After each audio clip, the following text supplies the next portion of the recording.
আমি তোমাকে সব টাকা দিব, তোমাকে আমার বিয়ে করতে হবে। আমি তোমাকে প্রতি মাসে 1 লাখ টাকা দিব, কিন্তু যখনই আমার তোমার দরকার হবে তখনই আসতে হবে। আমাকে আপনার নাম্বারটা দেন। আমি তোমাকে নাম্বার সেন্ড করে দিয়েছি।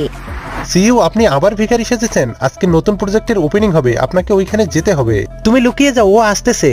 আচ্ছা তুমি কোথায় থাকো? আমি এই টেন্ডে থাকি। তুমি তো এখানে অনেক গরিবের মতো থাকো, তুমি আমার সাথে চলো। আরে না, আপনার সাথে কেন? এখন তুমি আমার স্বামী, কেউ যদি জানতে পারে তুমি টেন্ডে থাকো তাহলে আমার সম্মানের কি হবে? আজকে আমরা কন্ট্রাক্টের জন্য এসএস গ্রুপ থেকে ঘর কিনবো। সিইও, আপনি এখানে?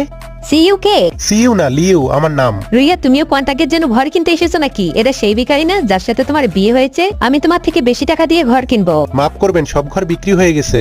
আজকে তো এটার ওপেনিং, আজকেই সব বিক্রি হয়ে গেছে। আমরাও চলে যাই। থামেন ম্যাডাম, আমি ভুলে গেছি, এখনো একটা অ্যাপার্টমেন্ট বাকি আছে। নেহা রিয়ার ব্যাপারে সবাইকে ভুল বোঝায়। আমরা রিয়াকে কন্টাক্ট দিব না। সরি, আমার আসতে একটু লেট হয়েছে। রাফিকে দেখে সবার মুখ বন্ধ হয়ে যায়। আমরা জানতাম না আপনার হাজবেন্ড ইনি। ম্যাডাম প্লিজ আমাদের সাথে কন্ট্যাক্টটা করেন।